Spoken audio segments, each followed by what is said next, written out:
على من لا نبي بعده وعلى آله وأصحابه الذين أوفوا وعده الذين هم مفاتيح الرحمة ومصابيح الغرر. أما بعد، أعوذ بالله من الشيطان الرجيم. بسم الله الرحمن الرحيم.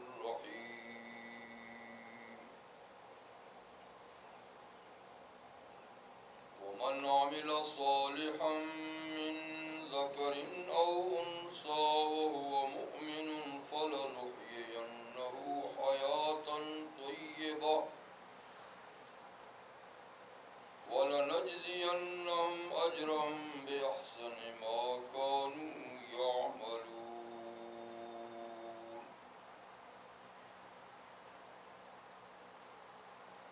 وعن أبي هريرة رضي الله تعالى عنه قال قال رسول الله صلى الله عليه وسلم: ما نقصت صدقة من مال وما زاد الله عبدا بعفو إلا عزا وما تواضع لله إلا رفعه الله، أو كما قال النبي صلى الله تعالى عليه وسلم. صدق الله وصدق رسوله النبي الأمي الكريم.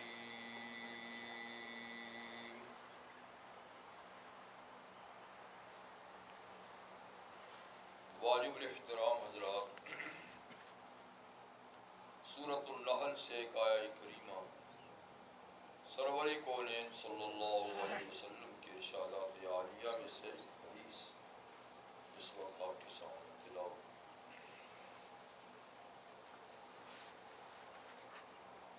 آیہ کریمہ کا مطلب ہے جس نے بھی نیک کام کیا، نیک کام کرنے والا مرد ہو یا عورت، بشرطے کہ وہ مومن ہے، تو ہم ضرور اس کے نیک اعمال کے بدلے میں اسے پاکیزہ اور ستھری زندگی عطا کریں گے،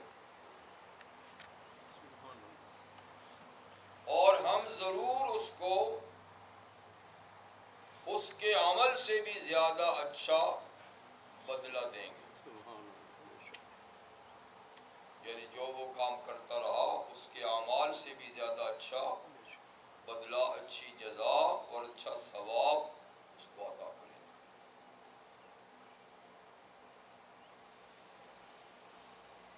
تو نیک اعمال کا بدلہ دو چیزیں اللہ تعالیٰ نے ارشاد فرمائی، ایک حیات طیبہ اور ایک بہترین اجر و ثواب. مکمل حیات طیبہ تو جنت ہی کی زندگی ہوگی، لیکن پھر بھی مومن کو اس دنیا میں بھی پاکیزہ زندگی نصیب ہوتی ہے، اطمینان کی، چین کی، بے فکری کی زندگی یہاں بھی اللہ عطا فرماتے ہیں. اور آخرت کا بدلہ وہ تو کہیں زیادہ اچھا اور کہیں زیادہ بہتر ہوگا. حدیث میں نبی کریم صلی اللہ علیہ وسلم نے 3 اعمال اور ان کے اثرات بتائے. پہلا عمل کہ صدقہ، اللہ کے راستے میں انفاق مالی. اس لیے کہ یہاں انفاق مالی والا صدقہ مراد ہے، ورنہ صدقے کا مفہوم عام ہے. ہر نیک عمل، نیک بات صدقہ ہی ہوتی ہے. لیکن یہاں اس سے مراد مالی صدقہ ہے. تو فرمایا صدقہ دینا یہ مال کو کم نہیں کرتا. اور یہ کہ بندہ دوسرے بندے کو اگر معاف کر دیتا ہے تو اللہ اس کی عزت کو بڑھا دیتا ہے. معاف کرنے والے کی عزت کو بڑھا دیتا ہے. تواضع اختیار کرتا ہے, پستی اختیار کرتا ہے, اللہ اس کو رفعت عطا فرماتے ہیں, اسے اونچا کرتے ہیں. تو اس حدیث میں 3 باتوں کا ذکر ہوا اور ان کی خاصیتیں بتائی گئی. اصل بات یہ ہے کہ اللہ تعالیٰ نے جن چیزوں کو وجود بخشا ہے وہ مادی اشیاء ہیں یا وہ عملی چیزیں ہیں, تو ان کے اثرات ہیں. اللہ نے ہر چیز میں کوئی نہ کوئی اثر رکھا ہے, خاصیت رکھی ہے. چیزوں میں بعض خاصیتیں تو ایسی ہوتی ہیں جو آدمی تجربے سے یا دوسرے علوم سے بھی معلوم کر لیتا ہے کہ اس چیز میں یہ اثر ہے. لیکن بعض اثرات ایسے مخفی ہوتے ہیں جو شریعت کی نظر میں تو ہوتے ہیں لیکن عام لوگوں کی نظر میں وہ نہیں ہوتے. یعنی آپ دوسرے لفظوں میں یہ کہہ سکتے ہیں کہ ہر چیز کی 2 خاصیتیں, ایک ظاہری ایک مخفی چھپی ہوئی. مثال کے طور پر ایک آدمی چاہتا ہے کہ اس کی زندگی لمبی ہو. در حقیقت زندگی کتنی لمبی ہوگی تو اللہ تعالیٰ ہی جانتے ہیں, کتنی مقرر کی ہے. لیکن ظاہری اسباب کے تحت اگر کوئی چاہتا ہے کہ اس کی زندگی لمبی ہو تو اس کو حوادثات سے اپنے آپ کو بچانا ہوتا ہے, اور یہ کہ اپنی صحت کو برقرار رکھنے کی ہر وقت کوشش کرنی ہوتی ہے. ورزش کرتا ہے, یعنی مناسب غذائیں استعمال کرتا ہے, مضر صحت غذاؤں سے اپنے آپ کو بچاتا ہے. تو اس طریقے سے جو چیزیں جسم کو کمزور کرتی ہیں یا جو چیزیں انسان کو ہلاک کرتی ہیں تو ان سے اپنے آپ کو آدمی بچاتا ہے.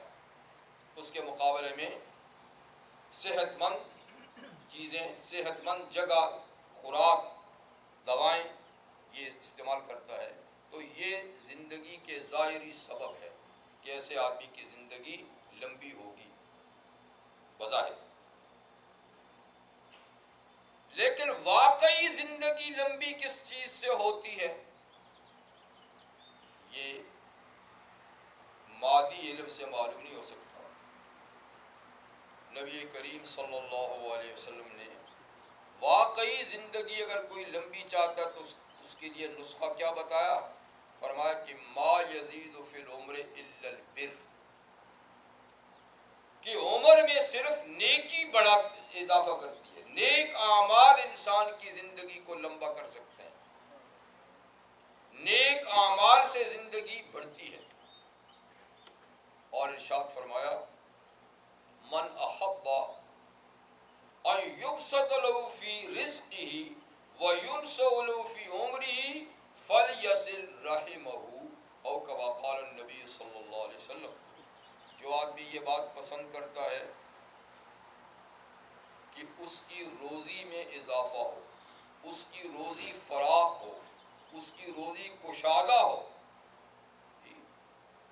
اور یہ چاہتا ہے کہ اس کی عمر لمبی ہو,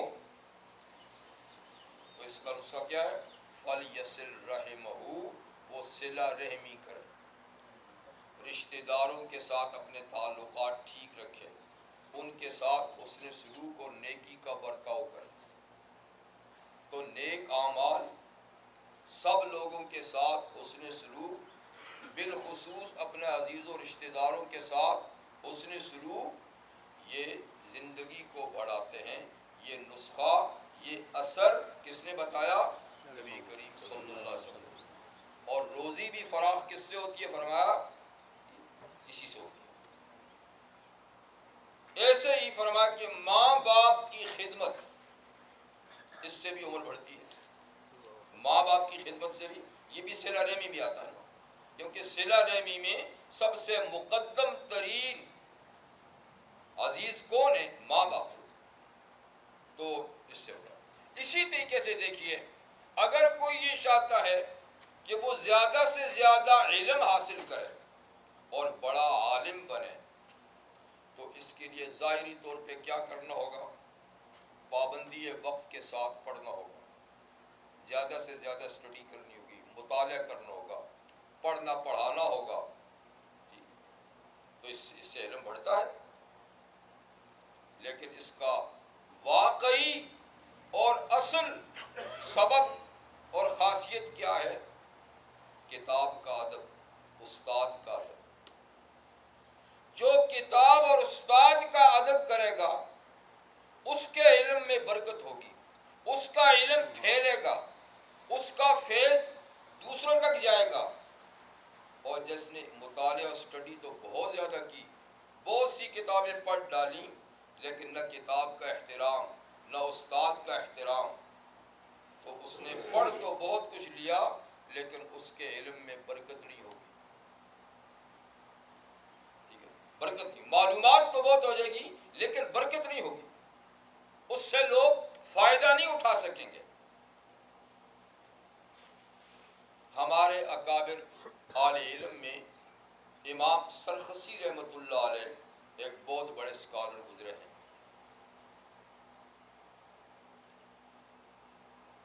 اور ایک بڑی ابتلا اور آزمائش سے بھی ان کو دوچار ہونا پڑا کہ صحیح مسئلہ بتانے کی پاداش میں وقت کے بادشاہ نے 15 سال ان کو اندھے کنویں میں ڈالے رکھا. استغفر اللہ. دیکھیے آج کل تو جیلوں میں عیاشیاں ہیں، اے کلاس ہے، بی کلاس ہے، سی کلاس ہے، کھانے پینے ہر چیز کی. ہاں جی، کئی لوگوں کو باہر وہ سہولتیں حاصل نہیں تھی جو جیل جا کے ہوتی، لیکن پرانے زمانے میں یہ جیل نہیں ہوتی تھی، ایسی جیلیں نہیں ہوتی تھی.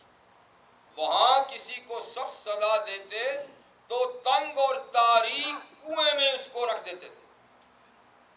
کتنی جگہ ہوتی ہے اس میں، پھر تاریکی، پھر کھانا پینا بھی وہیں، پھر سب کچھ، اور پھر معمولی سزا نہیں، سالہ سال تک. تو اتنا جلیل القدر امام سرخسی، صرف ایک مسئلہ انہوں نے فرمایا، ٹھیک بتایا، حکومت ناراض ہوگی تو 15 سال جیل میں ڈال، یعنی کنویں میں لٹکا دیا. اور عالم اتنے بڑے تھے کہ شاگرد کنویں کے کنارے پہ جا کے بیٹھتے تھے. اب استاد کنویں کے اندر ہے، نظر بھی نہیں آتے، ایک کتاب بھی ان کے پاس نہیں ہو تو نظر کیا آئے گی؟ کچھ بھی نہیں. وہ اپنے حافظے کی مدد سے، اللہ کی مدد سے نیچے سے لکھواتے، بولتے، اوپر شاگرد لکھتے رہتے تھے. تو 15-20 والیوم اتنے بڑی کتاب انہوں نے اس کنویں کے اندر سے لکھوا دی، جس کا نام ہے مبسوط سرخسی. مبسوط یعنی اتنی بڑی ساری کتاب صرف حافظے سے کنویں کے اندر سے انہوں نے لکھائی. آج بھی موجود ہے دنیا میں اور اس کا کوئی جواب ہی نہیں. تو اتنے بڑے عالم. خیر، وہ ایک دفعہ کسی شہر میں گئے، کسی دوسرے علاقے میں گئے، ان کا پتہ چلا تو اس علاقے میں جو ان کے شاگرد تھے وہ سارے کے سارے استاد سے ملنے کے لیے آئے کہ ہمارے استاد آئے، چلو ان سے ملاقات ہو جائے گی. لیکن ایک شاگرد آیا تو ضرور، لیکن کافی لیٹ آیا. باقی سب وقت سے آئے، ایک لیٹ آیا. جو لیٹ آیا تو اس سے امام صاحب نے پوچھا کہ بھائی باقی جلدی آپ کیوں لیٹ آئے؟ تو اس نے بڑا معقول جواب دیا. اس نے کہا جی بات یہ ہے کہ میری والدہ ہے بہت ضعیف العمر، اور ان کی خدمت اور دیکھ بھال والا کوئی آدمی نہیں، تو مجھے ان کی دیکھ بھال اور خدمت کے لیے رکنا پڑ گیا تھا، ورنہ میں بھی جلدی آتا، لیکن اس وجہ سے دیر سے آیا. تو امام صاحب نے فرمایا کہ اس کی عمر تو زیادہ ہوگی لیکن علم میں برکت نہ ہوگی، علم میں برکت نہیں ہوگی۔ یعنی استاد کی خدمت میں دیر سے آنے کی خاصیت یہ ہے کہ علم میں برکت نہ ہوگی۔ ماں کی خدمت کی خاصیت یہ ہے کہ عمر زیادہ ہوگی۔ تو امام صاحب نے کوئی اس کو ڈانٹا نہیں کیونکہ حضور تو معقول تھا، ٹھیک ہے، صرف عمل کی خاصیت بتائی کہ میرے پاس دیر سے آنے کی خاصیت یہ ہے کہ علم میں برکت نہ ہوگی۔ ماں کی خدمت کی خاصیت یہ کہ اس کی عمر زیادہ ہوگی۔ تو بہرحال ہر عمل کی ایک خاصیت ہے جو اللہ کے نبی نے ہمیں بتائی، اور ایک وہ خاصیات ہیں جس کو ہم خود بھی معلوم کر لیتے ہیں کہ ایسا کرنے سے ایسا ہوگا، ایسا کرنے سے ایسا ہوگا۔ تو بہرحال ادب اور احترام علم کا، صاحب علم کا، اور علم کے جو یعنی آثار ہیں اور اس کی جو کتابیں بکس ہیں، ان کا، اس کی وجہ سے علم میں برکت ہوتی ہے۔ تھوڑا ہوگا فائدہ زیادہ ہوگا، اور ویسے اگر زیادہ سے زیادہ بھی پڑھ لیا جائے تو اس کی کوئی حیثیت نہیں۔ تاریخ میں ہے کہ کسی زمانے میں بغداد میں، جب بغداد یعنی اسلامی سلطنت کا واحد مرکز تھا اور علم کا مرکز تھا، تو دور دراز سے علم حاصل کرنے کے لیے بغداد کا رخ کیا جاتا تھا۔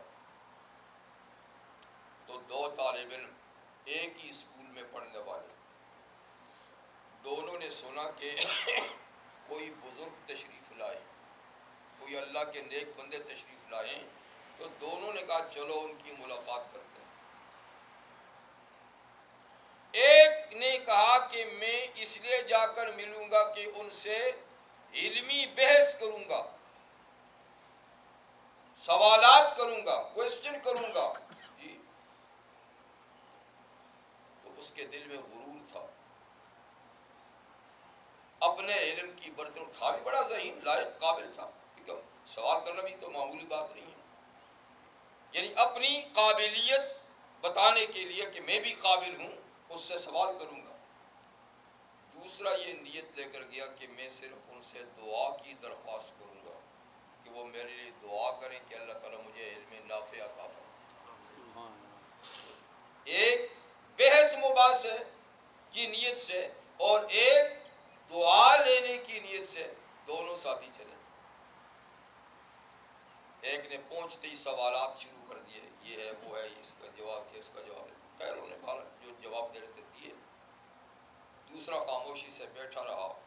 آخر اس شیخ نے خود پوچھا کہ میاں تم کیوں آئے ہو؟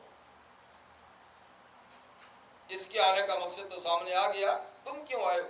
اس نے کہا جی میں تو بس دعا لینے کے لیے، آپ دعا کریں کہ اللہ تعالیٰ مجھے علم نافع عطا فرمائے۔ خیر اس کے لیے دعا کر لی۔ دعا کرنے کے بعد شیخ نے کہا لگتا ہے کہ مستقبل میں یہ اللہ کا بہت بڑا ولی ہو، لگتا ہے اس کے طور طریقوں سے، اس کے اٹھنے بیٹھنے سے، اس کے خیالات سے یہ آگے چل کر کوئی اللہ کا نیک بندہ بنے۔ ایسا ہوا،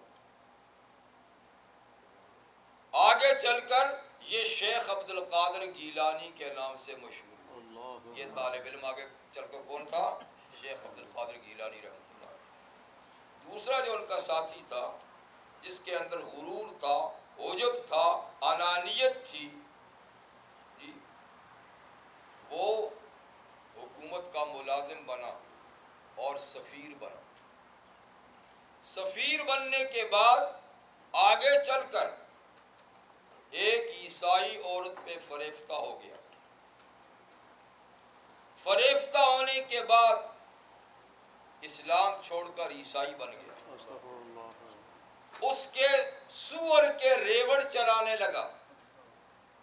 یوں قرآن اور سنت کا علم سینے سے نکل گیا، دین بھی چلا گیا، تو غرور اور تکبر نے اس کو کہاں سے کہاں پہنچا دیا، اور ایک کو ادب اور احترام نے کہاں سے کہاں پہنچا دیا۔ تو یہ اثرات ہیں جو زیادہ سے زیادہ ادب کرے گا، کتنے با ادب با نصیب، بے ادب بے نصیب. جو ادب نہیں کرے گا وہ بے نصیب رہے گا، جو ادب کرے گا وہ با نصیب ہوگا.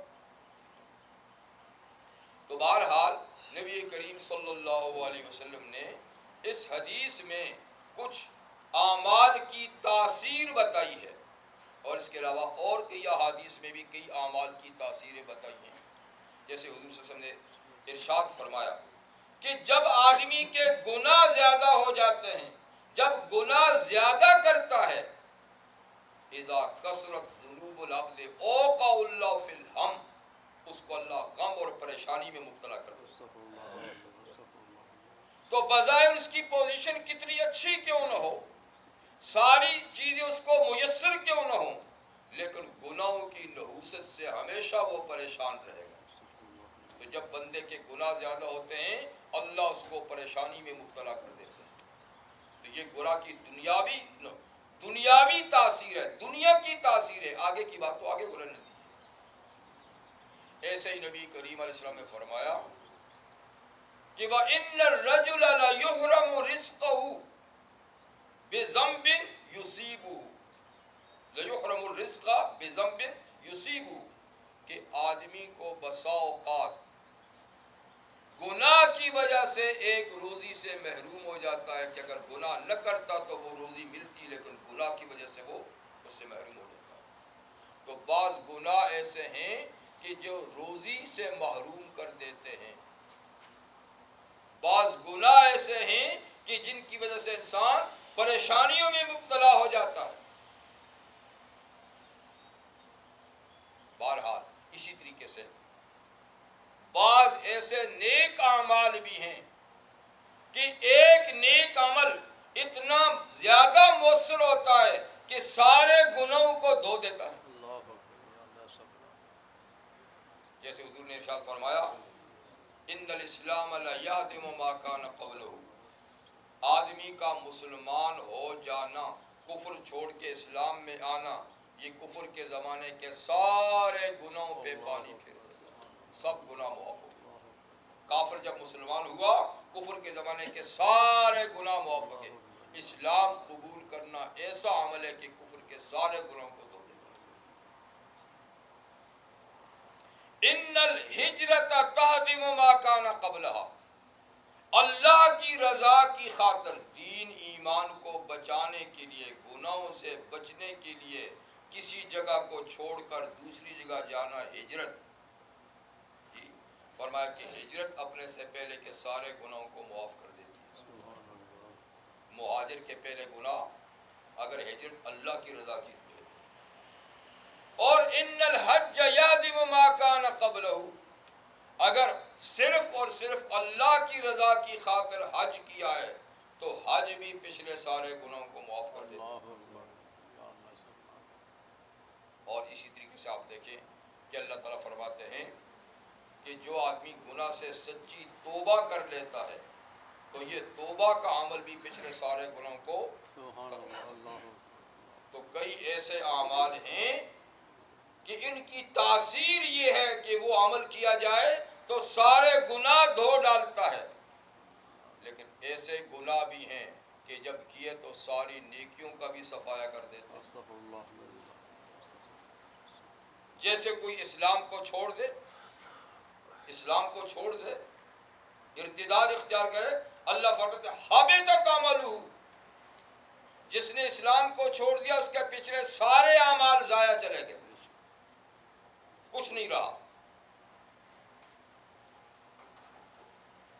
ایسے ہی ارشاد فرمایا کہ جو شخص نبی کریم صلی اللہ علیہ وسلم کی تھوڑی سی بھی بے ادبی کرے، یہاں تک کہ حضور کی مجلس میں زور سے بولے، تو حبطت ان تحبط اعمالہ وہم لا یشعرون، عمل ضائع ہو جائیں گے اور پتہ بھی نہیں چلے گا. عمل ضائع ہو جائیں گے. تو حضور کی تھوڑی سی بے ادبی، آپ کی مجلس میں ذرا زور سے بولنا، یہ بھی سارے اعمال کو حبط کر دیتا ہے. تو اعمال کی یہ تاثیر ہے. کوئی عمل سارے گناہوں کو مٹا دیتے ہیں، کوئی ساری نیکیوں کو مٹا دیتے ہیں۔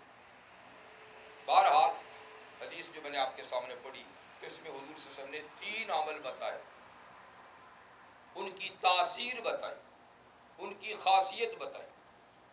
پہلے یہ کہ صدقے سے مال کم نہیں ہوتا، لیکن بظاہر تو کم ہوتا ہے، بظاہر کم ہوتا ہے، لیکن حضور فرماتے ہیں نہیں، کم نہیں ہوتا۔ اور دوسری، کسی کو معاف کرنے سے عزت کم نہیں ہوتی، عزت بڑھتی ہے۔ بظاہر تو کم ہوتی ہے، لیکن حضور فرماتے ہیں کہ نہیں، بڑھتی ہے۔ اور تیسرا کہ جو اللہ کی خاطر دبتا ہے، جھکتا ہے، تو اللہ اس کو اٹھاتا ہے۔ اب بظاہر تو جھکتا ہی ہے نا، لیکن اصل کی اب کیا بتایا، اس کی خاصیت کیا ہے کہ اللہ اس کو اٹھاتا ہے، اور جس کو اللہ اٹھا دے پھر اس کو کوئی جھکا نہیں سکتا۔ تو اس میں پہلی چیز، اب یہ 3 چیزیں ہر آدمی کی مطلوب ہیں کہ نہیں؟ ہر آدمی یہ چاہتا ہے کہ نہیں؟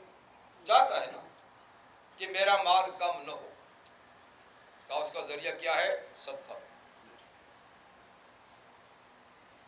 اور ہر آدمی چاہتا ہے کہ اس کی عزت بڑھے، کا عزت بڑھانا چاہتے ہو تو دوسروں کو معاف کرو۔ ہر آدمی چاہتا ہے کہ میں سر بلند ہوں،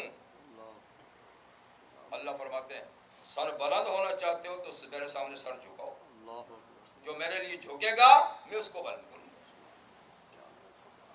تو پہلی چیز ہے صدقہ۔ صدقہ کیا ہے؟ یعنی اللہ کے رستے میں کچھ مال اللہ کو راضی اور خوش کرنے کے لیے دینا۔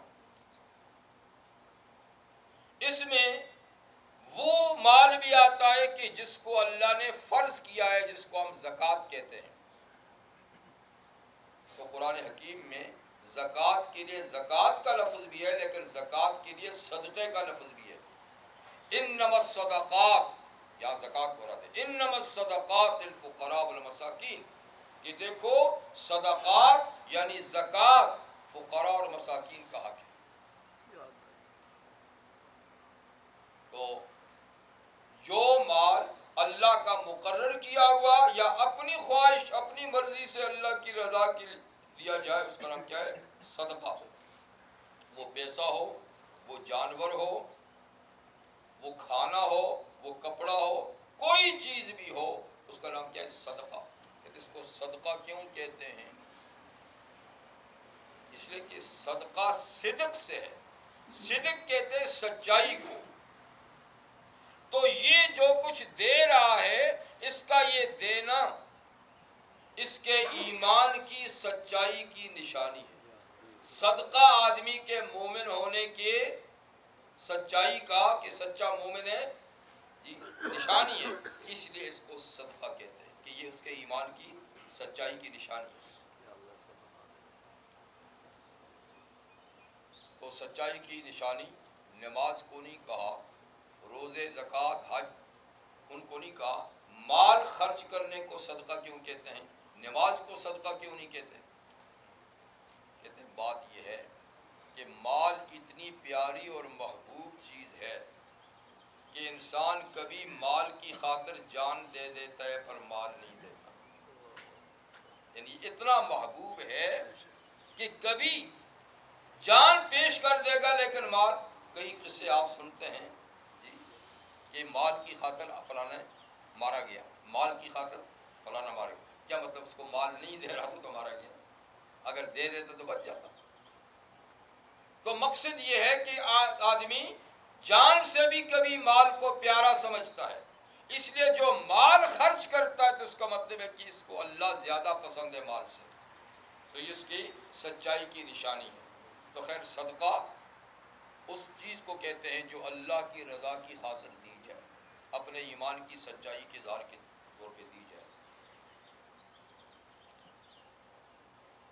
نبی کریم صلی اللہ علیہ وسلم کے ارشاد گرامی ہے، اور اسی سورہ نحل میں آگے چل کر ایک آیہ کریمہ ہے کہ یوم تجادل نفس عن نفس، تجادل نفس عن کیسے یاد نہیں پڑ رہی پوری آیت۔ مقصد یہ کہ قیامت کے دن جب اللہ تعالیٰ کے روبرو پیش ہوں گے تو ہر آدمی اپنا دفاع خود کرے گا۔ یوم تجادل نفس، اس دن یعنی ہر آدمی اپنی طرف سے اللہ کے سامنے بات خود کرے گا۔ اس کے ساتھ کوئی وکیل نہیں ہوگا، کوئی پارٹی نہیں ہوگی، کوئی دوست، کوئی عزیز نہیں ہوگا۔ ایک اکیلا ہر آدمی کو اللہ کے سامنے پیش ہونا ہوگا اور محاسبہ براہ راست اللہ کے ساتھ اس کا ہوگا۔ تو فرمایا کہ جب اس طرح پیش ہوگا اللہ کے سامنے تو دائیں طرف دیکھے گا تو جہنم، بائیں طرف دیکھا کہ تو جہنم، پیچھے دیکھا کہ تو جہنم، بیچ میں یہ کھڑا ہے اور اللہ کے سامنے کھڑا ہے اور جواب دی کرے۔ تو حضور نے فرمایا ایسی صورت میں اتقوا النار ولو بشق تمرۃ، اس جہنم کی آگ سے اپنے آپ کو بچاؤ، اور کچھ نہیں تو ایک چھوارا نہیں تو آدھا چھوارا صدقہ کر کے بچاؤ۔ کہ صدقہ ایسی چیز ہے جو جہنم اور بندے کے درمیان میں پردہ اور حائل ہوگا۔ زیادہ نہیں دے سکتے تو آدھی کھجوری صدقہ کر دو، وہ بھی جہنم سے بچاؤ کا ایک ذریعہ ہوگا۔ اتقوا النار ولو بشق تمرۃ۔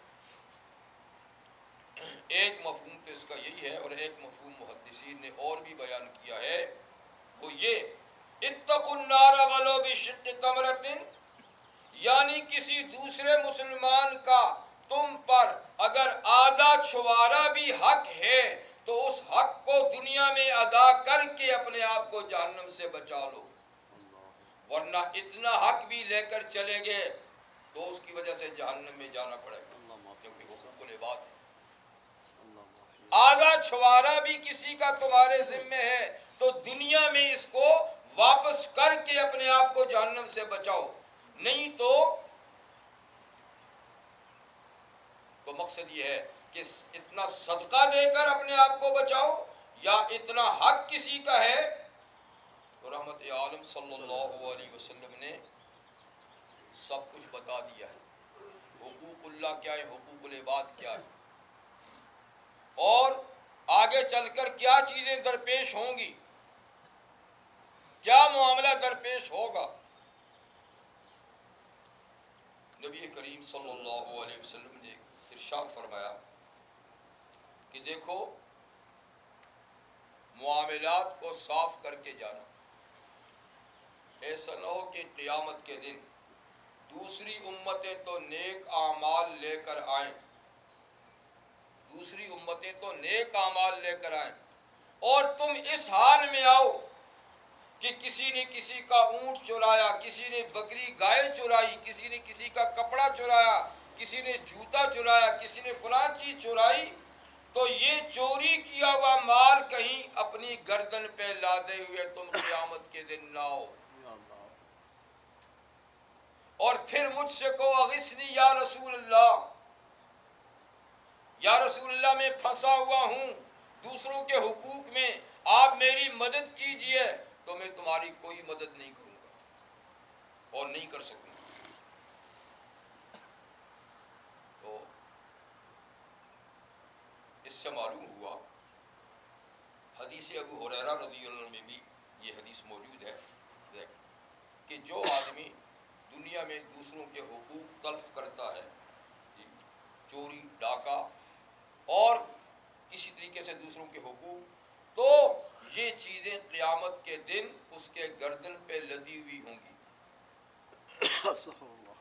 اور وہ آدمی گشت کرے گا اس طرح محشر کے میدان میں، سارے لوگوں کے حقوق اس کی گردن پہ لدے ہوئے ہوں گے، اور اللہ ان چیزوں کو زبان دے گا، وہ چیزیں بول رہی ہوں گی کہ میں تھی فلانے کی، اس نے مجھے چرایا ہے، یا میں فلانے کی تھی، اس نے ڈنڈے کے زور سے چھینا ہے، میں فلانے کی تھی، اس نے فراڈ کر کے لیا ہے۔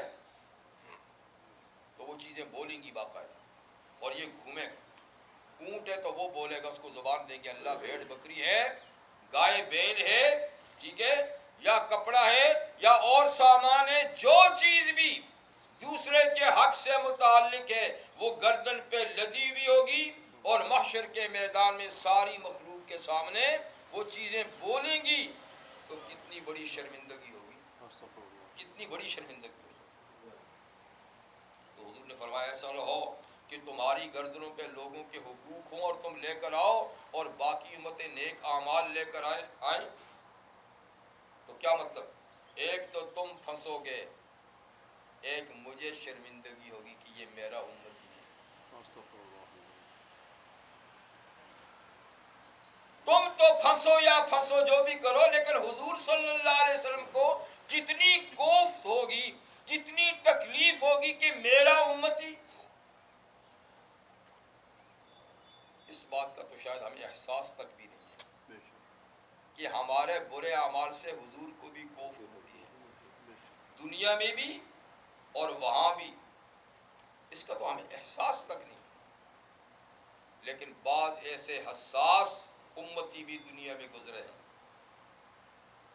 جنہیں سب سے بڑا احساس اس کا تھا کہ قیامت کے دن ہمارے کسی عمل سے حضور کو شرمندگی نہ اٹھانی پڑے، آپ کی عزت پہ حرف نہ آئے، آپ کی عظمت پہ دھبا نہ لگے۔ مشہور اللہ کی نیک بندی حضرت رابعہ بصریہ عدویہ رحمہ اللہ گزری ہیں، رابعہ بصریہ بڑی مشہور اللہ والی، جو دن بھر میں روزانہ 1000 نفل پڑھتی تھی۔ اللہ اکبر، اللہ، اب تو خواتین فرض بھی نہیں پڑھتی، 1000 جو نفل پڑھتی ہوں گی تو باقی عبادات کا کیا حال ہوگا؟ تو کسی نے ان سے کہا کہ آپ تو بڑی خوش بخت، خوش نصیب خاتون ہیں، جنت میں جائیں گی، اتنے نیک اعمال کرتی ہیں۔ تو انہوں نے جواب کیا دیا، کہا میں نیک اعمال اس لیے نہیں کرتی کہ میں کہاں جاؤں گی، یہ تو میرے اللہ کی مرضی ہے کہ مجھے کہاں بھیجیں گے، لیکن میں نیک اعمال اس لیے کرتی ہوں کہ قیامت کے دن کم سے کم ایک آواز یہ اٹھے کہ محمد الرسول اللہ صلی اللہ علیہ وسلم کی ایک امتی بیٹی ایسی بھی ہے جو روزانہ 1000 نفل پڑھتی ہے،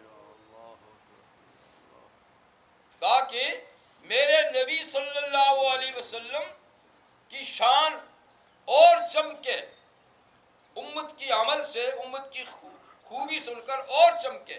میں تو بس خیر ایسے احساس والے تو میں کہتا ہوں کہ بہت کم ہی ہوں گے، کم سے کم اسی بات کا یہ احساس ہو جائے کہ ہمارا کیا بنے گا، اور ساری مخلوق کے سامنے جب مخلوق کے حقوق ہمارے سر پہ ہوں گے تو کیا بنے گا، کیا شرمندگی ہوگی۔ تو بہرحال فرمایا کہ صدقہ دینے سے مال کم نہیں ہوتا، صدقہ دینے سے مال حضور نے فرمایا کم نہیں ہوتا، یہ ایک بابرکت چیز ہے۔ اس کے مقابلے میں حضور نے فرمایا کہ جس چیز میں تم سمجھتے ہو کہ مال بڑھتا ہے اس سے مال بڑھتا نہیں۔ یمحق اللہ الربا ویربی الصدقات، اللہ سود کو مٹاتا ہے، سود میں برکت نہیں رکھی، ویربی الصدقات، اور صدقات کی اللہ تربیت کرتا ہے، اس کا چھوٹا سا صدقہ ہے تو اس کو بہت بڑا بناتا ہے۔ کیسی تربیت کرتا ہے؟ ابو ہریرہ رضی اللہ عنہ فرماتے ہیں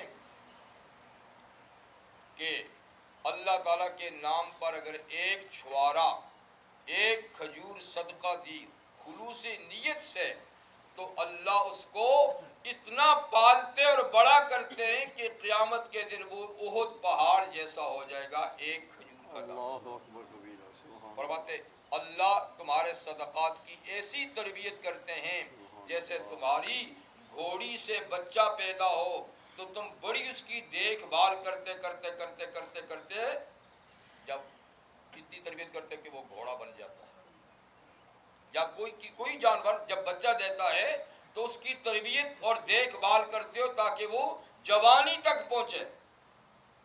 تو اللہ تعالیٰ اسی طرح اپنے نیک بندوں کے صدقے کی تربیت کرتے ہیں اور کر کر کے اس کو پہاڑ جیسا بنا دیتے ہیں.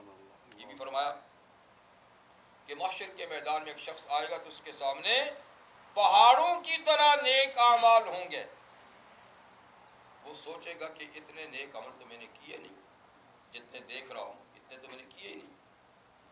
تو اس کو بتایا جائے گا ہاں کیے تو کم تھے لیکن اللہ نے تربیت کر کے اتنا بنا دیا. تو فرمایا کہ اللہ صدقات کی تربیت کرتا ہے تو آخرت میں تو یہ واقعی نظروں کے سامنے پہاڑوں جیسے ہوں گے.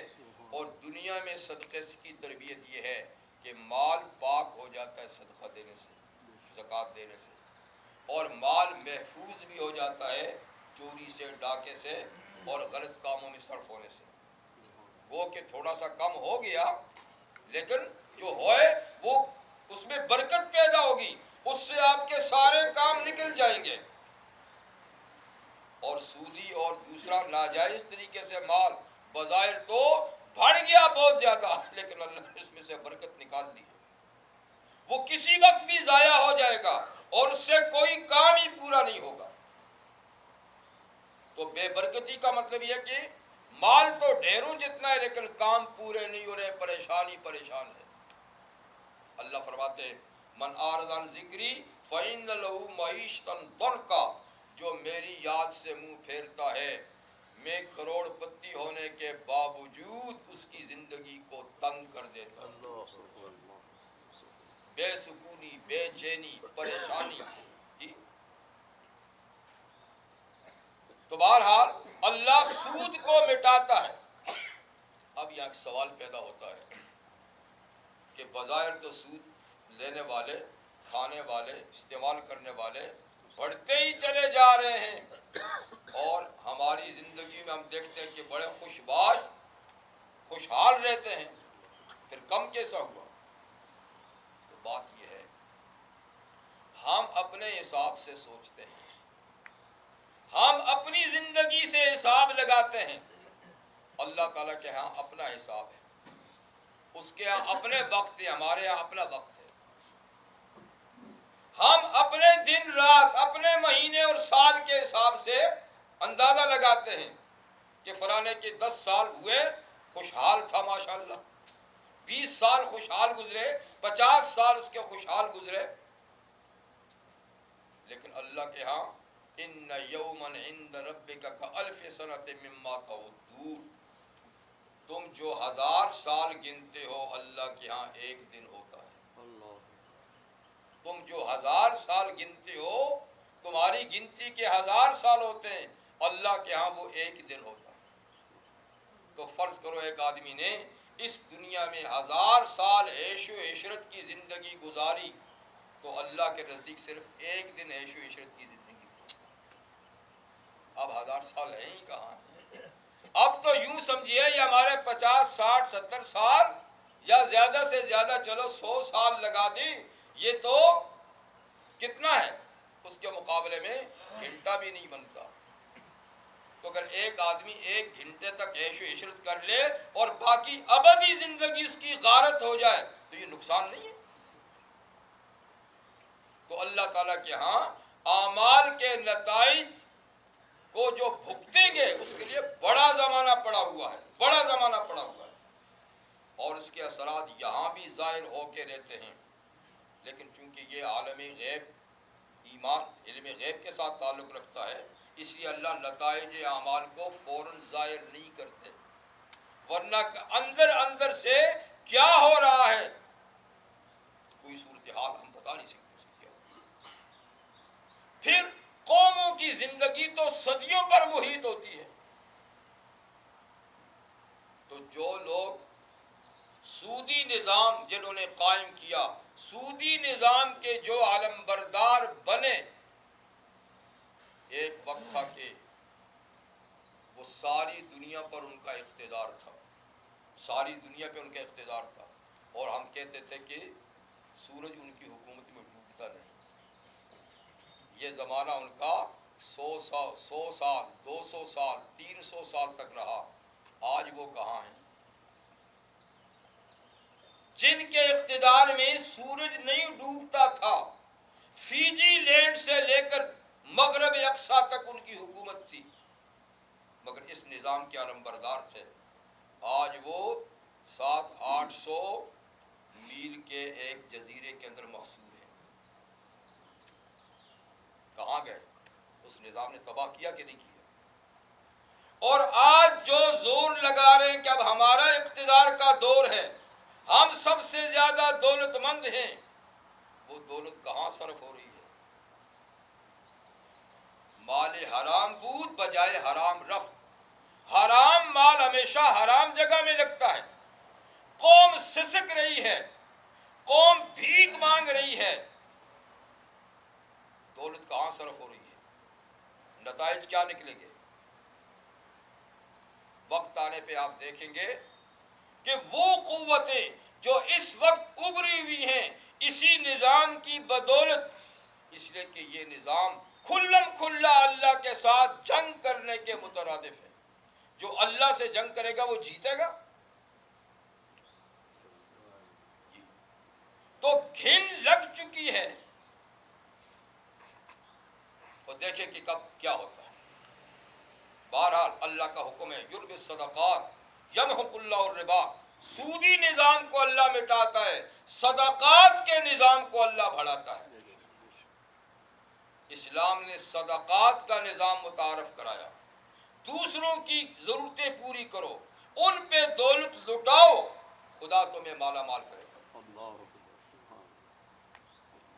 صحابہ کرام کا چونکہ پکا ایمان تھا، انہوں نے صدقات دینے میں جن کے پاس دولت تھی انہوں نے خوب لٹایا۔ عبد الرحمن ابن عوف رضی اللہ عنہ، عثمان غنی رضی اللہ عنہ، ابو بکر صدیق رضی اللہ عنہ، اور وہ صحابہ جن کے پاس کچھ نہیں تھا وہ رات کو جا کر مزدوری کرتے، باغات کو سیراب کرتے، کنویں سے پانی نکال کر چند چھوارے ملتے وہ لا کر حضور صلی اللہ علیہ وسلم کو دیتے کہ حضور ساری رات کی یہی کمائی تھی اور اس کو فی سبیل اللہ، چند چھوارے ملتے وہ بھی صدقہ، کوئی دن کو مزدوری کوئی رات کو مزدوری۔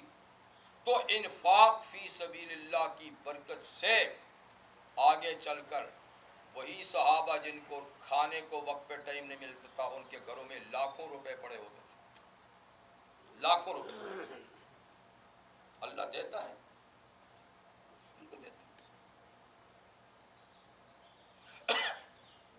حضرت زبیر ابن عوام رضی اللہ عنہ نبی کریم علیہ السلام کے پھوپھی زاد بھائی اور آپ کے ہم زلف عبداللہ ابن زبیر کے والد گرامی، جن کا پیشہ جہاد فی سبیل اللہ تھا، کوئی بزنس نہیں تھا، کوئی زمین نہیں تھی، کوئی دوسرا کام نہیں تھا، بس جب حضور ارشاد فرماتے فلان جنگ میں جانا ہے بس چلے جاتے تھے۔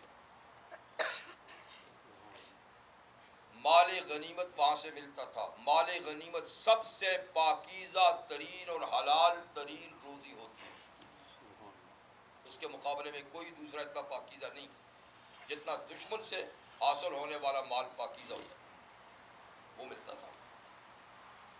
جب ان کا انتقال ہوا تو ان پہ 22 لاکھ قرضہ تھا، یہ ساری تفسیر امام بخاری رحمہ اللہ نے لکھی ہے، 22 لاکھ۔ تو یہ قرضہ کوئی عیش و عشرت کے لیے نہیں لیا تھا، دراصل بات یہ تھی کہ لوگ ان کے پاس اپنے پیسے امانت رکھتے تھے تو وہ فرماتے تھے بھائی میں بطور امانت کے نہیں لیتا، بطور قرض کے لیتا ہوں، اس لیے کہ امانت کو سنبھالنا بھی مشکل ہے ایک، اور دوسرا یہ کہ امانت ضائع ہو گئی تو میرے ذمہ بھی نہیں رہے گا، تو اس طرح تمہارا نقصان ہو جائے گا، تو بہتر یہ کہ مجھے بطور قرض دو، قرض ضرور واجب الادا ہوگا، ضائع بھی ہو جائے تب بھی دینا پڑے گا تو تمہارا نقصان نہیں ہوگا۔ تو اس طرح امانتوں کو بطور قرض لیتے تھے، ہوتے ہوتے ختم ہو گیا، اور ان کو جو مالی غنیمت میں کچھ ملا تھا تو بصرے میں چند مکان، مصر میں چند مکان اور مدینہ منورہ میں کچھ تھوڑی سی زمین تھی، بس یہی کچھ سرمایہ تھا، تو 20 لاکھ کا قرضہ۔ انتقال کے وقت انہوں نے اپنے بیٹے عبداللہ ابن زبیر کو وصیت کی کہ بیٹا قرضہ زیادہ ہے، سرمایہ کم ہے، اس کو بیچ کر وارثوں میں تقسیم کی تو سوال ہی نہیں پیدا ہوتا، قرضہ بھی نہیں پورا ہوگا، وارث کو بیچ کے پہلے قرض ادا کرنا، اگر قرض ادا کرنے کے لیے کافی نہ ہو تو میرے رب سے مدد مانگنا کہ اے زبیر کے رب، زبیر پہ اتنا قرضہ ہے وہ پورا نہیں ہو رہا سرمایہ سے، تو مدد کر۔ کہتے والد کا انتقال ہو گیا تو میں نے یہ زمین ادھر ادھر دیکھی، اس کی پلاٹنگ وغیرہ کی، اور میں نے اس کو بیچنا شروع کیا، تو اللہ کے فضل سے صرف مدینے کی تھوڑی سی زمین سے ہی نہ صرف سارا قرضہ ادا ہو گیا بلکہ 5 کروڑ اور تقریباً 80-90 لاکھ بچ بھی گیا۔ اتنی برکت ہوئی اور پھر وارثوں کو بھی لاکھوں مل گیا، قرضے بھی سارے ادا ہو گئے۔ تو جب اللہ برکت دیتا ہے نا تو تھوڑی سی چیز بھی بڑھ جاتی ہے، اور جب وہ سکڑتا ہے تو کروڑ پتی بھکاری بن جاتے ہیں۔